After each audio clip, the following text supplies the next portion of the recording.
Confident ಗ್ರೂಪ್ನ chairman ಸಿ.ಜೆ. Roy ಅವರ ಆತ್ಮಹತ್ಯೆ ಪ್ರಕರಣದ ಮುಂದುವರೆದಂಥ ಕೆಲವು ಸುದ್ದಿಗಳಿದ್ದಾವೆ. ಅವುಗಳನ್ನು ಮುಗಿಸಿಕೊಂಡು ಬೇರೆ ವಿಷಯಗಳಿಗೆ ಹೋಗೋಣಂತೆ. ಅಶೋಕನಗರ ಪೊಲೀಸ್ ಸ್ಟೇಷನ್ನಲ್ಲೊಂದು FIR ಆಗಿದೆ. FIR ಮೇಲೆ ತನಿಖೆ ಶುರುವಾಗಿದೆ.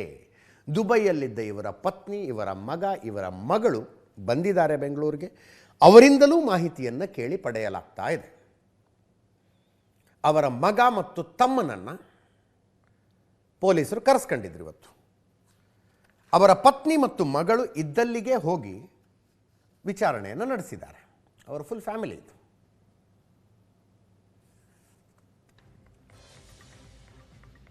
ರಿಯಾ ಅಂತ ಮಗಳು, ರೋಹಿತ್ ಅಂತ ಮಗ.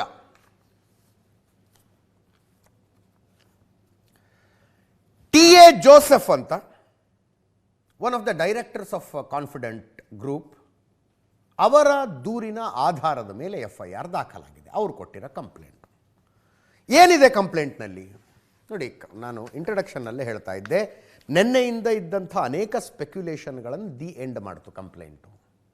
ನೆನ್ನೆ ಏನೇನು ಹೇಳಿದ್ವಿ ನಾವು ಸುದ್ದಿ? IT ಅಧಿಕಾರಿಗಳ ವಿಚಾರಣೆ ನಡೆಸ್ತಾ ಇದ್ರು. 1 ಗಂಟೆಯ ವಿಚಾರಣೆ ನಡೆದಿತ್ತು. ವಿಚಾರಣೆಯ ಸಂದರ್ಭದಲ್ಲೇ ನಾನೊಂದು ಸ್ವಲ್ಪ ಮೇಲೆ ಹೋಗಿ ಬರ್ತೀನಿ ಅಂಥೇಳಿ ರಾಯ್ ಅವರು ಹೋದರು. ಗುಂಡಿನ ಶಬ್ದ ಬಂದಾಗ IT ಅಧಿಕಾರಿಗಳು ಒಳಗಡೆ ಓಡ್ ಹೋದರು. ಎಲ್ಲ ಸುದ್ದಿಗಳು ಬಂದವು. ಹಂಗಾಗಿಲ್ಲ. ಅದು ಕಂಪ್ಲೇಂಟ್ನಲ್ಲಿದೆ ಏನಾಯಿತು ಅಂತ. ಬೆಳಗ್ಗೆ 6 ಗಂಟೆಯಿಂದ ಇನ್ಕಮ್ ಟ್ಯಾಕ್ಸ್ನ ಸರ್ಚ್ ಶುರುವಾಗಿತ್ತು ಅಂತ ಸುದ್ದಿ ಹೋಗಿತ್ತು. ಅಲ್ಲ ಅದು. ಹಾಗಂದಾಗ ಒಂದೊಂದು ಸಲ ಅನೇಕರು ಕೇಳ್ತಾರೆ, ಇನ್ಯಾವುದೋ ವಿಷಯದಲ್ಲಿ ಹಿಂಗೆ ಕೇಳಿದ್ರಪ್ಪ, ನಮ್ಮಲ್ಲಿ ಒಂದಕ್ಕೊಂದು ಕಾಂಟ್ರಾಡಿಕ್ಟರಿ ಆಗಿರುವ ಬ್ರೇಕಿಂಗ್ ಹೋಗಿದ್ರು ಫೋಟೋ ತೆಗೆದು ಇವುಗಳ ಪೈಕಿ ಯಾವುದು ಸತ್ಯ ಅಂತ ಕೇಳಿದ್ರು ನನ್ನನ್ನು. ನಾನು ಹೇಳಿದೆ, ಆಯಾ ಟೈಮಿಗೆ ಅದು ಸತ್ಯ ಅಂತ. ಸುದ್ದಿ ಬರೋದಂಗೆ ಬರ್ತಿರ್ತಾವ್ರಿ, ಆಯಾ ಟೈಮಿಗೆ ಅದದೇ ಸತ್ಯ. ಹಂಗೆ ಸುದ್ದಿ ಹೋಗಿದೆ. ಈ ಕಂಪ್ಲೇಂಟ್ ಕಾಪಿಯನ್ನು ನೋಡಿದರೆ ಕ್ಲಾರಿಟಿ ಬರ್ತಾ ಇದೆ. IT ಅವರು ವಿಚಾರಣೆಗೆ ಹಾಜರಾಗಿ ಅಂತ ನೋಟಿಸ್ ಕೊಟ್ಟಿದ್ರು ಅವ್ರಿಗೆ. ಎಲ್ಲಿಗೆ ಬರಬೇಕು ಹಾಜರಾಗೋದಕ್ಕೆ? ನೀವೆಲ್ಲೂ ಬರೋದು ಬೇಡ, ನಾವೇ ನಿಮ್ಮ ಆಫೀಸಿಗೆ ಬಂದಿದ್ದೀವಿ, ಬನ್ನಿ ಅಂದರು. ಆ ವಿಚಾರಣೆಗೆ ಅಂತಾನೆ ಸಿ.ಜೆ. ರಾಯ್ ಆಫೀಸಿಗೆ ಬಂದರು. ತಮ್ಮ ಆಫೀಸಿಗೆ ತಾವು ಬಂದರು, ಲ್ಯಾಂಡ್ಫೋರ್ಡ್ ರೋಡ್ನಲ್ಲಿ. ಜೊತೆಗೆ ಇದೇ ಟಿ.ಎ. ಜೋಸೆಫ್ ಇದ್ರು. ಒಳಗಡೆ ತಮ್ಮ ಕ್ಯಾಬಿನಿಗೆ ಹೋಗಿ ನಾನು ಅಮ್ಮನ ಜೊತೆಗೆ ಸ್ವಲ್ಪ ಮಾತಾಡಬೇಕು ಅಂದ್ರಂತೆ ರಾಯ್ ಅವರು. ಈ ಟಿ.ಎ. ಜೋಸೆಫ್ ಹೊರಗಡೆ ಬಂದಿದ್ದಾರೆ, ಇವರು ಒಳಗಡೆ ಹೋಗಿದ್ದಾರೆ. 10 ನಿಮಿಷ ಬಿಟ್ಟು ಜೋಸೆಫ್ ಅವರು ವಾಪಸ್ ಅಲ್ಲಿಗೆ ಬಂದ್ರಂತೆ. ಇವರು ಗನ್ಮ್ಯಾನ್ ಇದ್ರಲ್ಲ, ಸಿ.ಜೆ. ರಾಯ್ ಗನ್ಮ್ಯಾನ್, ಅವರು ಸಾಹೇಬರು ಯಾರನ್ನೂ ಒಳಗಡೆ ಬಿಡಬೇಡಿ ಅಂತ ಹೇಳಿದ್ದಾರೆ ಅಂದಿದ್ದಾರೆ. ಇವರು ಒಳಗಡೆ ಹೋಗಿಲ್ಲ. ಒಂದು 10 ನಿಮಿಷ 15 ನಿಮಿಷ ಕಾಯ್ದ್ರಂತೆ. ಕಾದ ನಂತರ ಯಾಕೋ ಇನ್ನೂ ತನಕ ಬಾಗಿಲು ತೆಗೆದಿಲ್ವಲ್ಲ ಅಂತ ಬಾಗಿಲು ದೂಕಿದ್ದಾರೆ. ನಾಕ್ ಮಾಡಿದ್ದಾರೆ. ಫಸ್ಟು ಓಪನ್ ಆಗಿಲ್ಲ, ಒಳಗಡೆಯಿಂದ ಏನು ಸೌಂಡು ಬಂದಿಲ್ಲ. ಬಾಗಿಲು ದೂಕಿದ್ದಾರೆ, ಒಳಗಡೆಯಿಂದ ಲಾಕ್ ಆಗಿದೆ. ಇವ್ರಿಗೇನೋ 6 ಸೆನ್ಸ್ ಹೊಡೆದಿದೆ. ಹಿಂಗ್ಯಾಕೆ ಅಂತ ಕೂಗಿರ್ತಾರೆ, ಜೋರು ಬಾಗಿಲು ಬಡ್ದಿರ್ತಾರೆ, ಏನು ಸೌಂಡ್ ಇಲ್ಲ, ಏನಿಲ್ಲ. ಲಾಸ್ಟಿಗೆ ಎಲ್ಲರೂ ಸೇರ್ಕೊಂಡು ಬಾಗಿಲು ಒಡೆದಿದ್ದಾರೆ. ಒಳಗೆ ಹೋದರೆ ತಮ್ಮ ಕುರ್ಚಿಯ ಮೇಲೆ ಕುಳಿತ ಸ್ಥಿತಿಯಲ್ಲಿ ಎದೆಯಿಂದ ರಕ್ತ ಸುರಿತಾ ಇತ್ತಂತೆ. ರಾಯ್ ಬಿದ್ಕೊಂಡಿದ್ದಾರೆ. ಕುರ್ಚಿ ಮೇಲೆ ಕೂತ್ಕೊಂಡಿದ್ದಾರೆ, ನೆಲ ಬಿದ್ದಿಲ್ಲ, ಕೂತ್ಕೊಂಡಿದ್ದಾರೆ. ತಕ್ಷಣ ಹೋಗಿ ಬಾಡಿ ಮುಟ್ಟು ನೋಡಿದ್ರೆ ತಣ್ಣಗಾಗಿ ಹೋಗಿತ್ತಂತೆ. He was dead by then. ಬಲಗೈಯಲ್ಲಿ ಪಿಸ್ತೂಲ್ ಹಿಡ್ಕೊಂಡು ಹೃದಯಕ್ಕೆ ಗುಂಡು ಹಾರಿಸ್ಕೊಂಡಿದ್ದಾರೆ. ಎದೆಗೆ ಗುಂಡು ಹಾರಿಸ್ಕೊಂಡಿದ್ದಾರೆ. ಹಾಗೆ ಹೊರಕೊಂಡಿದ್ದಾರೆ ಚೇರ್ ಮೇಲೆ. ದೇಹ ತಣ್ಣಗಾಗಿತ್ತು. ತಕ್ಷಣ ಆ್ಯಂಬುಲೆನ್ಸಿಗೆ ಫೋನ್ ಮಾಡಿದ್ರಂತೆ. ಆ್ಯಂಬುಲೆನ್ಸ್ ಜೊತೆಗೊಬ್ಬರು ಡ್ರೈವರು, ಇವನು ಡಾಕ್ಟರು ಬಂದಿದ್ದಾರೆ. ಅವರು ಪಲ್ಸ್ ನೋಡಿದ್ರಂತೆ, ಪಲ್ಸ್ ಇಲ್ಲ. ಇನ್ನೇನಾದ್ರು ಪ್ರಯತ್ನ ಪಡ್ಬೋದಾ ಅಂತ ಎತ್ಕೊಂಡು ಸ್ಟ್ರೆಚರ್ಗೆ ಹಾಕ್ಕೊಂಡು ಆಂಬ್ಯುಲೆನ್ಸ್ನಲ್ಲಿ ಹಾಕ್ಕೊಂಡು ಹಾಸ್ಪಿಟ್ಲಿಗೆ ತಗೊಂಡೋಗಿದ್ದಾರೆ. ಹಾಸ್ಪಿಟ್ಲ್ನಲ್ಲಿ ಸಮಯ ಮೀರಿ ಹೋಗಿದೆ ಅಂತ ಹೇಳಿದ್ರಂತೆ. ಇದಕ್ಕೆ ಕಾರಣವಾದ ಅಂಶವನ್ನು ಪತ್ತೆ ಹಚ್ಚಿ ತನಿಖೆ ನಡೆಸಿ ಅಂತ ಟಿ.ಎ. ಜೋಸೆಫ್ ಅವರ ದೂರು. ಯಾವ ಒತ್ತಡದಿಂದ ಈ ನಿರ್ಧಾರಕ್ಕೆ ಬಂದರು ಅನ್ನೋದನ್ನು ತನಿಖೆ ನಡೆಸಿ ಸೂಕ್ತ ಕಾನೂನಿನ ಕ್ರಮ ಕೈಗೊಳ್ಳಿ ಅಂತ ಕಂಪ್ಲೇಂಟ್ ಕೊಟ್ಟಿದ್ದಾರೆ. ಈ FIRನ ಆಧಾರದ ಮೇಲೆ ತನಿಖೆ ನಡೆಸೋದಕ್ಕೆ ರಾಜ್ಯ ಸರ್ಕಾರ ಒಂದು SIT ರಚನೆ ಮಾಡಿದೆ, ಸ್ಪೆಷಲ್ ಇನ್ವೆಸ್ಟಿಗೇಷನ್ ಟೀಮ್ ರಚನೆ ಮಾಡಿದೆ, DCP ವಂಶಿಕೃಷ್ಣ ಅವರ ನೇತೃತ್ವದಲ್ಲಿ. SIT ಅವರು ಈಗ ಕೇಸ್ ಫೈಲ್ ಅಂತ ವಶಕ್ಕೆ ತಗೊಂಡಿರ್ತಾರೆ. ಪೋಸ್ಟ್ ಮಾರ್ಟಮ್ ರಿಪೋರ್ಟ್ ಬರಬೇಕು, FSL ರಿಪೋರ್ಟ್ ಬರಬೇಕು, ಬ್ಯಾಲಿಸ್ಟಿಕ್ಸ್ ರಿಪೋರ್ಟ್ ಬರಬೇಕು. ಈಗಾಗಲೇ ತನಿಖೆ ಶುರುವಾಗಿದೆ. ಅವರ ಆಫೀಸ್ನಲ್ಲಿ ವಿಚಾರಣೆ ನಡೆದಿದೆ, ಅವಶ್ಯಕ ವಸ್ತುಗಳನ್ನು ಸೀಸ್ ಮಾಡಿದ್ದಾರೆ. ಅವರು ಯಾವಾಗಲೂ ಒಂದು ಹೋಟೆಲ್ನಲ್ಲಿ ಇರ್ತಾ ಇದ್ರು.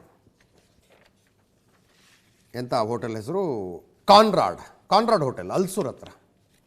ಕಾನ್ರಾಡ್ ಹೋಟೆಲಿನ 24ನೇ ಫ್ಲೋರ್ನಲ್ಲಿ ಒಂದೇ ರೂಮ್ನಲ್ಲಿ ಇರ್ತಾಯಿದ್ರು. ಈ ಶ್ರೀಮಂತರು ಮಾಡಿರ್ತಾರೆ ಹಂಗೆ ಒಂದು ಫಿಕ್ಸ್ ರೂಮ್, ತಿಂಗಳ ಬಾಡಿಗೆಗೆ ತಗೊಂಡ್ಬಿಟ್ಟಿರ್ತಾರೆ, ಹಂಗೆ ತಗೊಂಡಿದ್ರು ಅನಿಸುತ್ತೆ. ಅಲ್ಲಿದ್ದರು. ಆ ರೂಮನ್ನು ಹೋಗಿ ಪರಿಶೀಲನೆ ಮಾಡಿದ್ದಾರೆ. ಫಿಂಗರ್ ಪ್ರಿಂಟ್ಸ್ ಯಾರ್ದಾದ್ರೂ ಇದೆಯಾ ಅಂತ ನೋಡಿದೆ. ಇಂಟ್ರೆಸ್ಟಿಂಗ್ಲಿ ಆತ್ಮಹತ್ಯೆ ಮಾಡಿಕೊಳ್ಳುವ ಸ್ವಲ್ಪ ಸಮಯ ಮುಂಚೆ ಅವರು ಆಫೀಸಿಗೆ ಬಂದ್ರಲ್ಲ, ಆಫೀಸಿಗೆ ಬಂದಿದ್ದೆ ಈ ಹೋಟೆಲ್ನಿಂದ ಅಂತ.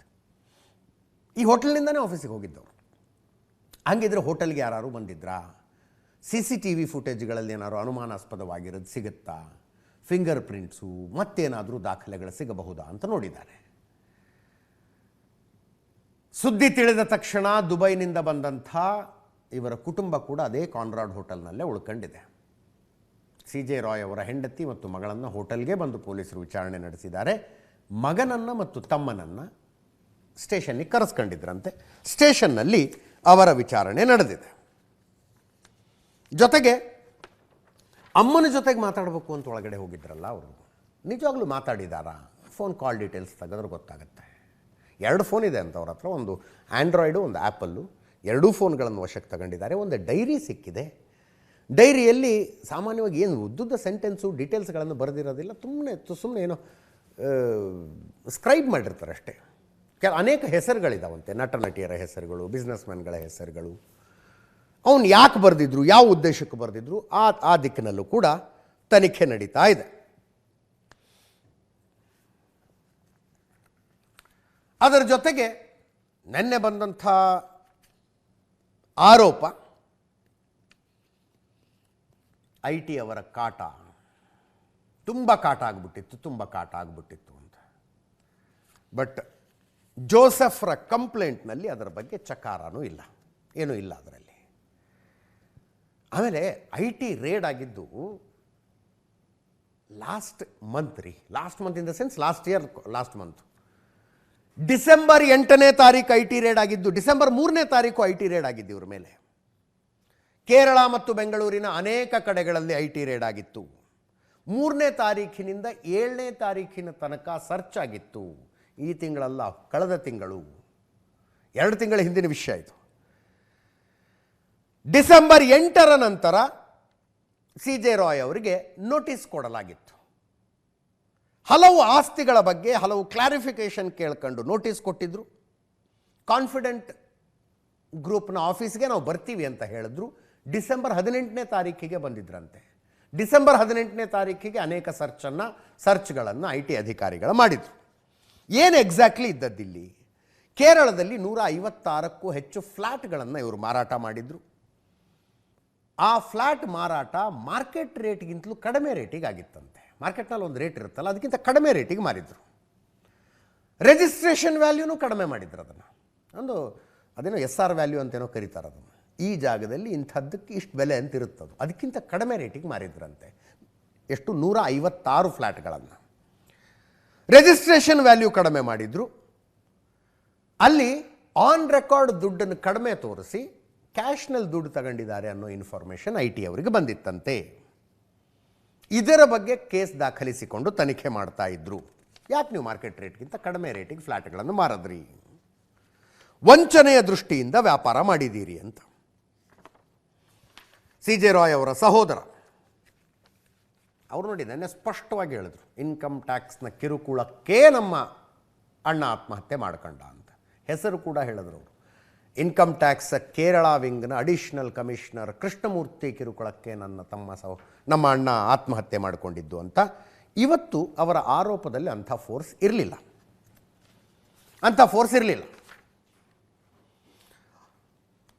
ಅನೇಕ ದಿನಗಳಿಂದ ಐ ಟಿ ದಾಳಿಯ ಬಗ್ಗೆ ಒತ್ತಡದಲ್ಲಿದ್ದರು. ನಮಗೆ ಐ ಟಿಯಿಂದ ಸಮಸ್ಯೆ ಆಗ್ತಿದೆ ಅಂತ ಹೇಳ್ತಿದ್ರು. ಇಂಥ ವ್ಯಕ್ತಿ ತೊಂದರೆ ಕೊಟ್ಟಿದ್ದಾರೆ ಅಂತ ಹೇಳಿಲ್ಲ. ನೆನ್ನೆ ಒಂದು ಹೆಸರು ಬಂತು ಇವರು ಬಾಯಲ್ಲಿ, ಇವತ್ತು ಹೇಳ್ತಾ ಇದ್ದಾರೆ ಇಂಥ ವ್ಯಕ್ತಿ ತೊಂದರೆ ಕೊಟ್ಟಿದ್ದಾರೆ ಅಂತ ಹೇಳಿಲ್ಲ, ನಿನ್ನ ಜೊತೆಗೆ ಮಾತಾಡಬೇಕು ಬಾ ಅಂತ ಹೇಳಿದರು. ನನಗೆ ಗೊತ್ತಿಲ್ಲದಂಥ ಹಲವಾರು ವಿಚಾರ ಇರಬಹುದು. ನಿಮ್ಮ ತನಿಖೆಗೆ ಸಹಕಾರವನ್ನು ಕುಟುಂಬದ ಕಡೆಯಿಂದ ಒದಗಿಸ್ತೇವೆ ಅಂತ ಪೊಲೀಸರೆದುರಿಗೆ ಬಾಬು ಅವರು ಕೊಟ್ಟಿರುವ CJ ಬಾಬು ಅವರು ಕೊಟ್ಟಿರುವಂಥ ಹೇಳಿಕೆ, CJ ರಾಯ್ ಅವರ ತಮ್ಮ. ಇನ್ನು ಐ ಟಿ ಅಧಿಕಾರಿಗಳು ಕೂಡ ಒಂದು ಹೇಳಿಕೆಯನ್ನು ಬಿಡುಗಡೆ ಮಾಡಿದ್ದಾರೆ. ಆದಾಯ ತೆರಿಗೆ ವಂಚನೆಯ ಬಗ್ಗೆ ತನಿಖೆ ನಡೀತಾ ಇತ್ತು. 1 ತಿಂಗಳ ಹಿಂದೆ ದಾಳಿ ಮಾಡಿ ದಾಖಲೆಗಳನ್ನು ವಶಕ್ಕೆ ಪಡೆದಿದ್ವಿ. CJ ರಾಯ್ ಅವರ ಆಡಿಟಿಂಗ್ನಲ್ಲಿ ತುಂಬ ವ್ಯತ್ಯಾಸ ಇತ್ತು. ಆ ಕಾರಣಕ್ಕಾಗಿ ಆದಾಯ ತೆರಿಗೆ ಇಲಾಖೆ ಪರಿಶೀಲನೆ ನಡೀತಾ ಇತ್ತು. ನೆನ್ನೆ ಅಂದರೆ ಆತ್ಮಹತ್ಯೆ ಮಾಡಿಕೊಂಡ ದಿನ ಅವರಿಂದ ಯಾವುದೇ ಹೇಳಿಕೆಯನ್ನು ದಾಖಲು ಮಾಡಿಕೊಂಡಿಲ್ಲ. ನೆನ್ನೆ ಅವರ ವಿಚಾರಣೆಯೂ ನಡೆದಿಲ್ಲ, ಯಾವುದೇ ರೀತಿಯ ಒತ್ತಡವನ್ನು ಹೇರಿಲ್ಲ. ಈ ಪ್ರಕರಣದಲ್ಲಿ ರಾಜಕೀಯ ಪ್ರೇರಿತ ತನಿಖೆ ನಡೆಯಬಹುದು ಅಂತ ಐ ಟಿ ಅಧಿಕಾರಿಗಳು ಒಂದು ಸ್ಟೇಟ್ಮೆಂಟನ್ನು ರಿಲೀಸ್ ಮಾಡಿದ್ದಾರೆ. ಯಾಕೆ ಈ ಆತಂಕ, ರಾಜಕೀಯ ಪ್ರೇರಿತ ತನಿಖೆ ನಡೆಯಬಹುದು ಅಂತ? ಯಾಕೆ ಅಂದರೆ ರಾಜ್ಯದಲ್ಲಿ ಕಾಂಗ್ರೆಸ್ ಸರ್ಕಾರ ಇದೆ, ಕೇಂದ್ರದಲ್ಲಿ BJP ಸರ್ಕಾರ ಇದೆ.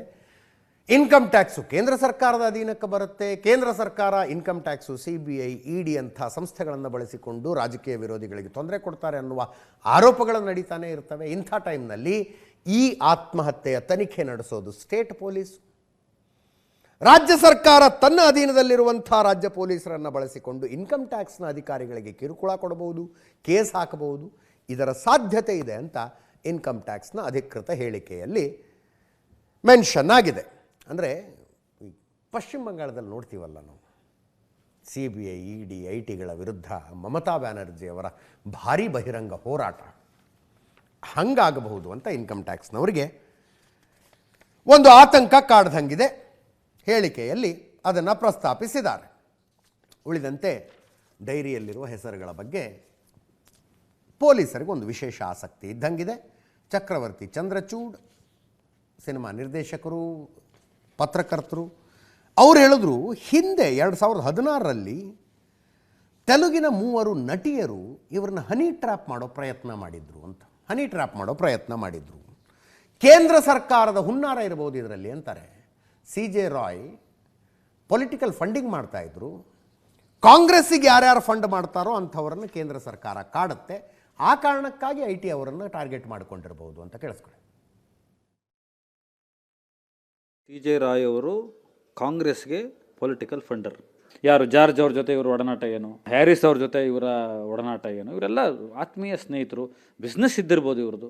ನಾನು ಈ ಹೊಂಡಕ್ಕೆ ಈ ಕಪಿಮುಷ್ಟಿಗೆ ಸಿಗೇ ಬಿದ್ದರೆ ತನ್ನ ಅಕೌಂಟ್ಗಳು ಫ್ರೀಸ್ ಆಗಿಬಿಡ್ತದೆ, ನಾನು ಪಾಪರ್ ಚೀಟ್ ಆಗಬೇಕಾಗ್ತದೆ, ನನ್ನ ಹವಾಲಾ ಮನೆ ಗೊತ್ತಾಗ್ತದೆ, ಅಥವಾ ನನ್ನ ಕಾಂಗ್ರೆಸ್ ಕನೆಕ್ಷನ್ನು ಹೊರಗಡೆ ಬರ್ತದೆ, ಎಲ್ಲ ತೊಂದರೆ ಆಗುತ್ತೆ ಅನ್ನೋ ಕಾರಣಕ್ಕೆ ಆತ್ಮಹತ್ಯೆಗೀಡಾಗಿದ್ದಾರೆ ಅನ್ನೋದು ನನ್ನ ಪೊಲಿಟಿಕಲ್ ಹ್ಯಾಮರಿಂಗ್ ಇರ್ಬೋದು. ಆ ಆಫೀಸರ್ಸ್ ಥರ ಇವರಿಗೆ ಏನು ಬೇಕಾದ್ರೂ ಆಗಿರ್ಬೋದಲ್ಲ, ಥ್ರೆಟ್ ಇರ್ಬೋದು, ಡೋಂಟ್ ಗೋ ಟು ಕಾಂಗ್ರೆಸ್ ಅಂತ ಇರ್ಬೋದು, ಕಾಂಗ್ರೆಸ್ಸಿಗೆ ಒಂದು ಸಿಂಗಲ್ MP ನೀನು ಸಪೋರ್ಟ್ ಮಾಡಬಾರ್ದು ಅಂತ ಇರ್ಬೋದು, ಅಥವಾ ಬ್ಲ್ಯಾಕ್ ಮೇಲ್ ಮಾಡಿರ್ಬೋದು, ಇಷ್ಟು ಕೋಟಿ ಬೇಕು, ಇಷ್ಟು ಶೇರ್ ಬೇಕು. ಕೇಳಿರತಕ್ಕಂಥ ಕಾಂಗ್ರೆಸ್ ವರ್ಸಸ್ ಕೇಂದ್ರದಲ್ಲಿರುವ BJP ಅಂತ ಅನ್ನಿಸ್ತಾ ಇಲ್ಲ ನಿಮಗೆ? ಅದರ ಪೊಲಿಟಿಕಲ್ ಮಾಫಿಯಾ, ಅದರ ಮನಿ ಮಾಫಿಯಾ, ಹವಾಲಾ ಮಾಫಿಯಾ, ಮನಿ ಲ್ಯಾಂಡಿಂಗ್ ಅಂತ ಅನ್ನಿಸ್ತಾ ಇಲ್ಲ? ಅದು ತನಿಖೆ ಆಗಲೇಬೇಕಲ್ಲ. ಅದು 2015-16ರಲ್ಲಿ ಇವರು ನನಗೆ ಪರಿಚಯ ಆದ ಹೊಸ್ತು. ಒಂದಿನ ಕಾಲ್ ಮಾಡಿ ಏನು ಹೇಳ್ತಾರೆ ಅಂದರೆ, ಈ ಥರ ಒಂದು ಮಿಡ್ ನೈಟ್ ಸೆಷನ್ ಫೋಟೋಸ್ ಅಂತ ಕರೀತಾರೆ ಅದನ್ನು. ಹಾಗಂದ್ರೆ ಎಲ್ರಿಗೂ ಅರ್ಥ ಆಗುತ್ತೆ, ಅದೇನು ಬಾಯ್ಬಿಟ್ಟು ಹೇಳಬೇಕಾಗಿಲ್ಲ. ಅವರು ಬಂದರು, ಎಲ್ಲ ಪಾರ್ಟಿ ಅಟೆಂಡ್ ಮಾಡಿದ್ರು, ವಸಂತ ಕಾಲ ಕಳೆದು ವೈಶಾಖದ ದಿನಕ್ಕೆ ಹೊರಟೋದ್ರು. ಹೋದವರು ಈಗ ಒಂದು ಸ್ವಲ್ಪ ಅವ್ರದ್ದು ಮಾತುಕತೆ ವರ್ತನೆಗಳೆಲ್ಲ ಬೇರೆ ಬೇರೆ ಥರ ಇದೆ. ನನಗೆ ಮೆಸೇಜ್ ಮಾಡೋದು ಬೇರೆ ಥರ ಇದೆ. ಒಂದು ಸ್ವಲ್ಪ ಡಿಮ್ಯಾಂಡಿಂಗ್ ಮಾಡೋದು. It's A purely honey trap. ಒಂದು ಕಾಂಗ್ರೆಸ್ ಪರವಾದಂಥ ಪೊಲಿಟಿಕಲ್ ಫಂಡಿಂಗು, ಇನ್ನೊಂದು ಈ ದೇಶ ಬಿಟ್ಟು ಹೋಗುವಂಥ ಒಂದು ಅಲ್ಲಿ ಕೂಡ ಎಸ್ಟಾಬ್ಲಿಷ್ ಆಗುವಂಥ ಒಂದು ಪ್ರಯತ್ನ, ಇನ್ನೊಂದು ತನ್ನ ಫ್ಯಾಮಿಲಿಗೂ ಕೂಡ ಹೇಳ್ಕೊಳ್ಳಾಗದಂಥ IT ಅಧಿಕಾರಿಗಳ ಒತ್ತಡ. CID ಕೇಳೋಣ ಅಂತಂದರೆ CID ಅವ್ರಿಗೆ ಎಷ್ಟೇ ಪ್ರಾಮಾಣಿಕ ಅಧಿಕಾರಿ ಆದರೂ ಶಕ್ತಿ ಸಾಲಲ್ಲ, ಚಿಕ್ಕದಾಗಿರುತ್ತೆ. ಇದು ಇಂಟರ್ನ್ಯಾಷನಲ್ ಮಾಫಿಯಾ ಆದ್ದರಿಂದ CIDಗೂ ಮೀರಿದ ಒಂದು ತನಿಖೆ ಜುಡಿಷಿಯರಿ ಲೆವೆಲಲ್ಲಿ ನಡಿಬೇಕು ಅನಿಸುತ್ತೆ. CBIನವ್ರಿಗೆ ಕೊಡಿ ಅಂತ ಕೇಳೋಕ್ಕೆ ಆ ಬೇಟೆಗಾರರು ಪಕ್ಕದಲ್ಲೇ ಇದ್ದಾರೆ, CBI ಪಕ್ಕದ ಮನೆ ಮಾಡ್ಕೊಂಡಿದ್ದಾರೆ. ಮತ್ತು ಇದರಲ್ಲಿ ನೇರವಾಗಿ ನಮ್ಮ ದೇಶವನ್ನು ಆಳುವ ಕೇಂದ್ರ ಸರ್ಕಾರದ ಪಕ್ಷವೇ ಅಂತ ಕಾಣಿಸ್ತಾ ಇರೋದರಿಂದ ಇದು ಒಂದು ಸೆಟೈರ್ನ ಪೊಲಿಟಿಕಲ್ ವಾರ್ ಆಗಿರೋದ್ರಿಂದ ಸಹಾಯ ಆಗಲಾರದು ಅಂತ ನಾವು ತತ್ಕ್ಷಣ SITಯನ್ನು ಕಾನ್ಸ್ಟಿಟ್ಯೂಟ್ ಮಾಡಿದ್ದೇವೆ. ಜಾಯಿಂಟ್ ಕಮಿಷನರ್ ಅವರ ನೇತೃತ್ವದಲ್ಲಿ ಒಬ್ಬರು DCP ಮತ್ತು ಇನ್ನು ಕೆಲವರು ACPಗಳನ್ನೆಲ್ಲ ನೇಮಕ ಮಾಡಿ ಒಂದು SITಯನ್ನು ಮಾಡಿದ್ದೇವೆ. ಇಮಿಡಿಯೇಟ್ ಆಗಿ ಇದರ ಹಿಂದೆ ಮುಂದೆ ಏನಿದೆ, ಯಾವ ರೀತಿ ಯಾಕಾಯಿತು, ಸಮಸ್ಯೆಗಳಿಂದ ಇದ್ರ ಅಥವಾ IT ನವರು ಬಂದು IT ರೈಡ್ ಆಯಿತು, ಬೇರೆ ಬೇರೆ ಕಾರಣಗಳಿತ್ತ, ಇದನ್ನೆಲ್ಲ ನಾವು ಅವರು ಜಾಯಿಂಟ್ ಕಮಿಷನರ್ ನೇತೃತ್ವದಲ್ಲಿ ಪರಿಶೀಲನೆ ಮಾಡ್ತಾರೆ. SIT ಹೌದು, SIT ನೇಮಕ ಆಗಿದೆ. ಈಗ 3 ದಿವಸದಿಂದ ಇನ್ಕಮ್ ಟ್ಯಾಕ್ಸ್ ರೇಡ್ ನಡೀತಾ ಇತ್ತು. ಅವ್ರು ಇನ್ವೆಸ್ಟಿಗೇಷನ್ ಮಾಡ್ತಾ ಇದ್ರು. 28, 29, ನಿನ್ನೆ 30, 10:40 ನನಗೆ ಫೋನ್ ಮಾಡಿದ್ರು ಪುಕೆಟಿಗೆ. ನನಗೆ ಪ್ರೆಷರ್ ಇದೆ ಇನ್ಕಮ್ ಟ್ಯಾಕ್ಸಿಂದ, ನೀನು ಯಾವಾಗ ವಾಪಸ್ ಬರ್ತೀಯ ಅಂದರು. ನಾನು ಇವತ್ತು ಸಂಜೆ 7 ಗಂಟೆಗೆ ಬರ್ತೀನಿ ಅಂತ ಹೇಳಿದೆ. ಬಟ್ ಅಷ್ಟರಲ್ಲಿ ಅವರಿಲ್ಲ, ಹೋಗಿದ್ದಾರೆ. ಏನು ಪ್ರೆಷರ್ ಅಂತ ಏನು ಹೇಳಲಿಲ್ಲ. ಬಾ ಮಾತಾಡೋಣ ಅಂತ ಹೇಳಿದರು. ಅದು ಏನು ಅಂತ ನನಗೂ ಗೊತ್ತಿಲ್ಲ. IT ಆಫೀಸರ್ಸ್ ಹರಾಸ್ಮೆಂಟ್ ನಡೀತಾ ಇದೆ ಅಂತ ನನಗೆ 3 ದಿವಸದಿಂದ ಹೇಳ್ತಾರೆ. 1 ತಿಂಗಳಿಂದ ಹೇಳ್ತಾ ಇದ್ದಾರೆ. 1 ತಿಂಗಳಿಂದ ಹೇಳ್ತಾ ಇದ್ದಾರೆ. ಇಲ್ಲ ಬೇರೆ ಯಾವ ಥ್ರೆಟ್ಟು ಇಲ್ಲ. ಅವ್ರಿಗೆ ಸಾಲ ಇಲ್ಲ, ಥ್ರೆಟ್ ಇಲ್ಲ, ಅವ್ರಿಗೆ ಎನಿಮೀಸ್ ಇರಲಿಲ್ಲ. ಇನ್ನು ಬೌರಿಂಗ್ ಹಾಸ್ಪಿಟಲ್ನಲ್ಲಿ ಪೋಸ್ಟ್ ಮಾರ್ಟಮ್ ನಡೀತು. Doctor Arvind MN Bowring hospital ಅಧೀಕ್ಷಕರು ಅವರ ನೇತೃತ್ವದಲ್ಲಿ ನಡೆದಂಗಿದೆ. .25 ಪಿಸ್ಟಲ್ನಿಂದ ಫೈರ್ ಮಾಡ್ಕೊಂಡಿದ್ದಾರೆ. ಒಂದೇ ಗುಂಡು ಎದೆಗೆ ಬಿದ್ದಿದೆ, ಎದೆಗೆ ಹೊಡ್ಕೊಂಡಿದ್ದಾರೆ ಅಂದರೆ ಪೋಸ್ಟ್ ಮಾರ್ಟಮ್ನ ಉದ್ದೇಶ ಹೊಡ್ಕೊಂಡಿದ್ದಾರೆ ಅನ್ನೋದು ಪ್ರೂವ್ ಮಾಡೋದಲ್ಲ. ಪ್ರಶ್ನೆಗಳು ನೂರಾರು ಇರ್ತವೆ. ಯಾರೂ ಐ ವಿಟ್ನೆಸ್ ಇಲ್ಲ ಅಲ್ಲಿ. ಅವರು ಗುಂಡು ಹಾರಿಸಿಕೊಂಡದ್ದನ್ನು ನಾನು ಕಣ್ಣಾರೆ ನೋಡಿದೆ ಅಂತ. ಅವರೇ ಹಾರಿಸ್ಕೊಂಡ್ರಾ, ಇನ್ಯಾರು ಗುಂಡು ಹಾರಿಸಿ ಪಿಸ್ತೂಲ್ ಅವ್ರ ಕೈಯಲ್ಲಿಟ್ಟು ಓಡಿ ಹೋಗಿದ್ರೆ, ಅಂಥ ಎಲ್ಲ ಪ್ರಶ್ನೆಗಳಿಗೂ ಪೋಸ್ಟ್ ಮಾರ್ಟಮ್ನಲ್ಲಿ ಉತ್ತರ ಕೂಡ ಸಿಗುತ್ತೆ. FSLನಿಂದ ಉತ್ತರ ಸಿಗುತ್ತೆ, ಬ್ಯಾಲಿಸ್ಟಿಕ್ಸ್ ಎಕ್ಸ್ಪರ್ಟ್ಗಳಿಂದ ಉತ್ತರ ಸಿಗುತ್ತೆ. ಅದನ್ನೊಂದು ಮಾಡಿದ್ದಾರೆ. ಅದರ ಜೊತೆಗೆ ಈ ಗುಂಡು ಅವರೇ ಹಾರಿಸಿಕೊಂಡಿದ್ದ, ಬೇರೆಯವರು ಯಾರು ಹಾರಿಸಿ ಹೋಗಿದ್ದ, ಅದಕ್ಕೊಂದು ಟೆಸ್ಟ್ ಇರುತ್ತೆ. ಈಗ ಬಲಗೈಯಿಂದ ಗುಂಡು ಹಾರಿಸಿಕೊಂಡಿದ್ದಾರೆ ಅಂದರೆ ಫೈರ್ ಆದಾಗ, ಆ ಗುಂಡು ಹಾರಿದಾಗ ಅದರಿಂದ ಗಂಧಕ ಸಿಡಿಯುತ್ತೆ. ಸಿಡಿದು ಅದು ಕೈ ಮೇಲೆ ಬಿದ್ದಿರುತ್ತೆ. ಅದಕ್ಕೊಂದು ವ್ಯಾಕ್ಸ್ ಟೆಸ್ಟ್ ಅಂತ ಮಾಡ್ತಾರೆ. ಅಂದರೆ ಒಂದು ಬಟ್ಟೆ, ಮೇಣದ ಬಟ್ಟೆ ಅಂಥದ್ದನ್ನು ಹಚ್ಚಿ ಅದನ್ನು ತೆಗೆದ್ರೆ ಅದರಲ್ಲಿ ಗಂಧಕ ಇರಬೇಕು, ಅವರೇ ಗುಂಡು ಹಾರಿಸಿಕೊಂಡಿದ್ದರೆ. ಇನ್ಯಾರು ಗುಂಡು ಹಾರಿಸಿದ್ರೆ ಅವ್ರ ಕೈ ಮೇಲೆ ಇರುತ್ತದು. ಆ ಟೆಸ್ಟನ್ನು CJ ರಾಯ್ ಅವರ ಶವಕ್ಕೆ ಮಾಡಲಾಗಿದೆ. ಡಾಕ್ಟರ್ ಅರವಿಂದ್ MN ಅವರು ಮಾತಾಡಿದ್ದಾರೆ, ಕೇಳಿಸ್ಕೊಡಿ. ಅವರು ಕ್ಲೋಸ್ ರೇಂಜಲ್ಲಿ ಒಂದು ಫೈರ್ ಮಾಡ್ಕೊಂಡಿದ್ದಾರೆ ಅಂತ ಒಂದು ಮಾಹಿತಿ ಇದೆ. ಸೊ ಅದು ಎದೆ ಭಾಗದ ಎಡಗಡೆ ಭಾಗದಲ್ಲಿ ಹೃದಯ ಸೀಳ್ಕೊಂಡು ಹೋಗಿದೆ. ಸೊ ಮತ್ತೆ ಹೊಟ್ಟೆನ ಸೀಳ್ಕೊಂಡು ಸ್ಪ್ಲೀನಿಕ್ ರಪ್ಚರು ಆಗಿದೆ. ಮತ್ತೆ ಲೋವರ್ ಶ್ವಾಸಕೋಶದ ಒಂದು ಲೋವರ್ ಲೋಬ್ ಏನಂತ ಹೇಳ್ತೀವಿ, ಅದು ಕೊಲ್ಯಾಪ್ಸ್ ಆಗಿದೆ. ಸೊ ಆಲ್ಮೋಸ್ಟ್ ಇನ್ಸ್ಟಂಟೇನಿಯಸ್ ಸಾವು ಆಗಿರೋ ಎಲ್ಲ ಸಂಭವ ಇದೆ. ಬುಲೆಟ್ ಏನು ಒಂದು ಮೆಷರ್ಮೆಂಟ್ ತೊಗೊಂಡಿದ್ದಾರೆ, 6.35 mm ಅಂತ ಹೇಳ್ತಾರೆ. ಆಲ್ಸೋ ನಾವು FSLಗೆ ನಾವು ಈ ಪಾಮ್ಸ್ ಆ್ಯಂಡ್ ಫಿಂಗರ್ಸಿಂದ ಒಂದು ಗನ್ ಪೌಡರ್ ಸ್ವ್ಯಾಬ್ ಅನಾಲಿಸಿಸ್ಗೆ ಕಳಿಸ್ಕೊಡ್ತೀವಿ. So basically it's from the same gun and same bullet ಇಂದ ಆಗಿರೋ ಅಂಥದ್ದು ಒಂದು ಕಂಪ್ಯಾರಿಸನ್ ಮಾಡ್ತಾರೆ. ಸೊ ಅದು FSL ಮಾತಾಡಿದ್ರೆ ಒಳ್ಳೆಯದು. ನನಗೆ ಬಂದಿರೋ ಮಾಹಿತಿ ಪ್ರಕಾರ it is only gun shot wound ಇಂಜುರಿಯಿಂದ ಸಾವನ್ನಪ್ಪಿದ್ದಾರೆ ಅಂತ, ಬೇರೆ ಎಲ್ಲೂ ಗಾಯಗಳು ಆಗಿಲ್ಲ ಅಂತ ಒಂದು ಮಾಹಿತಿ ಬಂದಿದೆ.